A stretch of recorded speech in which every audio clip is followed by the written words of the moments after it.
ज़िला हॉस्पिटल किश्तवाड़ में फैसिलिटीज़ को लेकर जो है वो हमेशा सवाल उठते हैं, लेकिन अब सीएसआर में जो है ज़िला हॉस्पिटल में एक ऐसी मशीन लगाई गई है जो टेस्ट यहाँ पर लोगों को जम्मू या किश्तवाड़ से आगे जाना पड़ता था, वो टेस्ट जो है अब यहाँ पर होंगे। ये मशीन क्या है, इसके फंक्शनिंग क्या है, इसके लिए बात करने के लिए हमारे साथ सीनियर फिजिशियन कंसल्टेंट है डॉक्टर संजय परिहार जी। हम इनसे पूछेंगे कि ये किस तरह से गेम चेंजर जो है वो किश्तवाड़ में होगी। सर, एक हार्मोन एनालाइजर मशीन की जो है वो आज डेडिकेट की गई है डिप्टी कमिश्नर की तरफ से, और दावा है कि ये जो मशीन जो हॉस्पिटल में लगाई गई है ये एक गेम चेंजर होगी। तो ये मशीन के बारे में पहले बताइए, क्या है, इससे लोगों को किस तरह से फ़ायदा जो है वो पहुंचेगा और क्या इसके बारे में बताएं।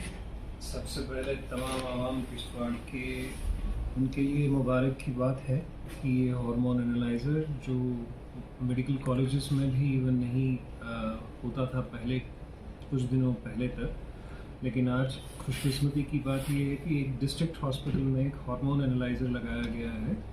और इसमें डीसी साहब का पर्सनल इंटरेस्ट था, वो इसलिए क्योंकि वो मेडिकल बैकग्राउंड से आते हैं और उनको पता था कि लोगों को क्या किस चीज़ की ज़रूरत थी।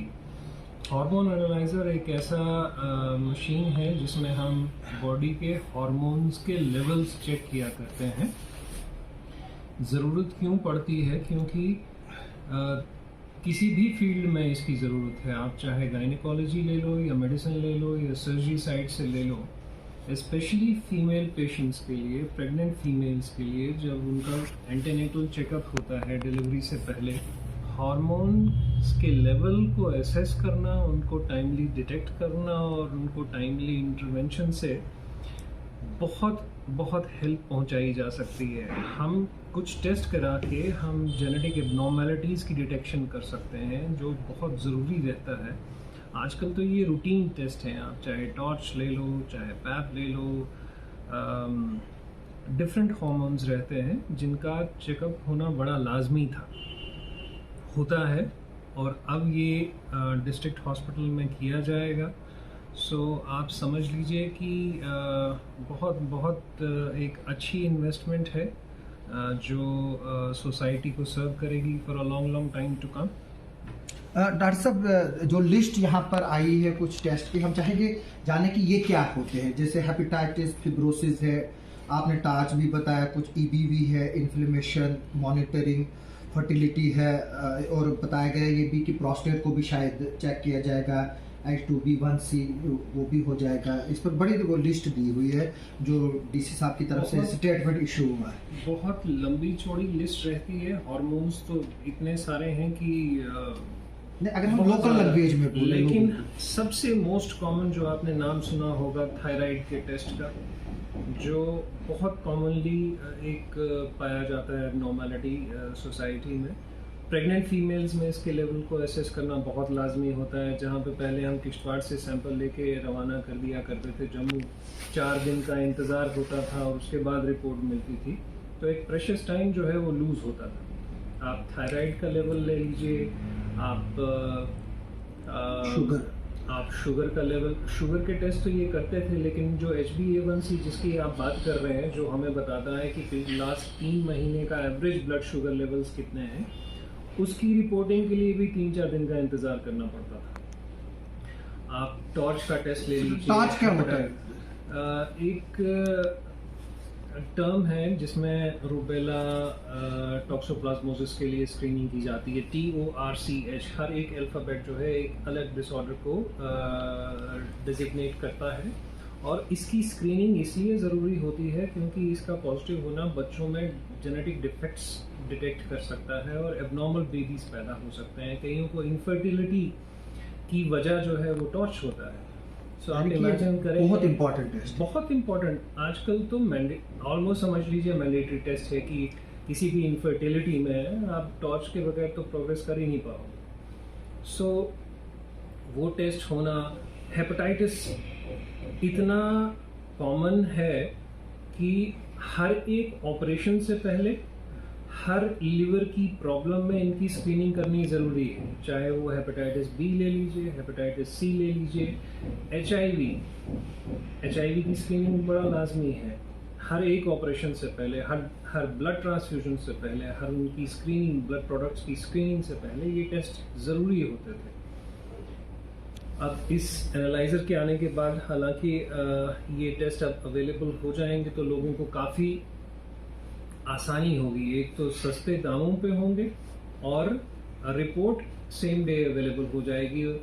कुछ लोग बोल रहे हैं कि जो ये टेस्ट हैं बाहर 12,000 15,000 के होते, क्या ये सच है? कुछ टेस्ट जैसे टॉर्च काफ़ी महंगा टेस्ट है, नेचुरली महंगे होते हैं। आप HbA1c लगा लीजिए या विटामिन डी के लेवल्स आप लगा लीजिए, विटामिन बी के लेवल्स लगा लीजिए, ये सारे टेस्ट एक्सपेंसिव रहते हैं। मेरा सिर्फ ये है कि इस मॉडल को सस्टेन करना जो है, इनके जो रिएजेंट्स, जो इनकी किट्स हैं वो बहुत एक्सपेंसिव होती हैं और डिस्ट्रिक्ट हॉस्पिटल में ये लगा के मैं चाहूँगा कि वो इतना रेवेन्यू जनरेट कर लें कि वो नई किट्स खरीदने के लायक बने। डॉक्टर साहब, क्योंकि अगर हम यहाँ से जम्मू ये कराने जाएंगे 5,000 तो खर्चा होगा ही, तो लोगों को देना भी चाहिए जो मिनिमम चार्जेस जो है वो रखे जाएंगे। हम तो चाहते हैं कि हर सेंटर पे ये फैसिलिटीज हों, बट चूंकि इनमें स्पेशलिस्ट जरूरी होते हैं, वो मैं पूछने वाला था, होते हैं, तो करेगा कौन ये टेस्ट इधर? नहीं, हमारे पास टेक्नीशियंस हैं। इस मशीन पे जो काम किया जा रहा है, ये ऑलरेडी मशीन हमारे, स्पेशली मेरे सेंटर पे तो प्राइवेट सेक्टर में ये ऑलरेडी चल रही है, टेक्नीशियंस ऑलरेडी काम कर रहे हैं इस पे। सो हमारे पास एजुकेटेड और टेक्निकल स्टाफ है इस मशीन को हैंडल करने के लिए। मेरा सिर्फ एक इसमें ये है कि हम इतना रेवेन्यू जनरेट कर पाएँ ताकि हम नए किट्स खरीद पाएँ, अदरवाइज ये फिर ऐसे ही रह जाएगा। डॉक्टर साहब, इधर पर एक टर्म बताई गई है कार्डियक मेटाबॉलिज्म, ये क्या है? इसके भी टेस्ट यहाँ होंगे? कार्डियक मेटाबॉलिज्म, जिसमें आपका लिपिड प्रोफाइल आ जाता है, एंजाइम्स, जब किसी को हार्ट का पेन हो तो ट्रोपोनिन आई, ट्रोपोनिन टी, यानी कि हार्ट के रिलेटेड भी अब टेस्ट होंगे। ऑफ कोर्स हम तो पहले से भी करते थे ये, जैसे लिपिड प्रोफाइल का आपने नाम सुना होगा, जिसमें ब्लड कोलेस्ट्रॉल के डिफरेंट फ्रैक्शंस को एसेस करके हम रिस्क फैक्टर्स को इवैल्यूएट करते हैं। सो अब ज़्यादा अच्छे तरीके से उसे इवैल्यूएट हम कर पाएंगे। डॉक्टर साहब, हम अक्सर देखते हैं कि जब इस तरह की मशीनरी आती है, लोग ज़बरदस्ती अपने टेस्ट करवाना चाहते हैं, तो लोगों को क्या एडवाइस देंगे आप? क्योंकि उसको आदत होती है कि वो ज़बरदस्ती आते हैं, अगर वो बीमार भी नहीं होंगे फिर भी बोलेंगे कि हमें जी ये टेस्ट करो। आजकल ये ट्रेंड है, एक आपने वो टर्म सुना होगा, होल बॉडी प्रोफाइल। आजकल बड़ा वोग में है कि सारे टेस्ट करवा लीजिए और उसमें जो एबनॉर्मेलिटीज निकलती हैं हम उसकी दवाइयाँ खाना शुरू कर देते हैं। मैं अक्सर पेशेंट्स को समझाता रहता हूँ और सभी लोगों को, ना सिर्फ पेशेंट्स को बट सभी लोगों को ये जानने की ज़रूरत है। हाँ, 40 इयर्स के बाद आप अपने आप को असेस करने के लिए, बॉडी स्टेटस को असेस करने के लिए आप करवाइए एक बार, कोई इशू नहीं है। कितनी देर में कराने? 2 महीने में, 2 महीने में, 3 महीने में, 6 महीने में? अगर आप अपने जिस्म के लिए वक्त निकाल रहे हैं, डेडिकेट कर रहे हैं, रेगुलर वर्कआउट करते हैं, अच्छी डाइट लेते हैं, आपके रिस्क फैक्टर्स कोई नहीं है, आपको कोई टेस्ट कराने की ज़रूरत नहीं है।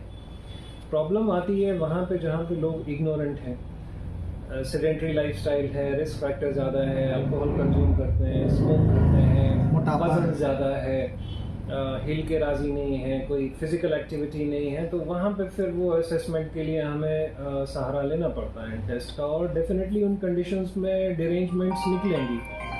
सो जो डिरेंजमेंट्स होती हैं, जब आपने होल बॉडी प्रोफाइल करके एबनॉर्मल वैल्यूज़ को डिटेक्ट किया, तो मेरी सजेशन ये रहती है कि आप इमीडिएटली दवाओं पे मत आइए, आप अपनी बॉडी को चांस दीजिए उसको रेक्टिफाई करने का, अपने रिस्क फैक्टर्स कम करें, स्मोक करते हैं बंद कर दें, अल्कोहल लेते हैं उसे बंद कर दें, आप जंक फूड खाते हैं, चूज़ी नहीं है अपनी डाइट के बारे में, उसे बदलें।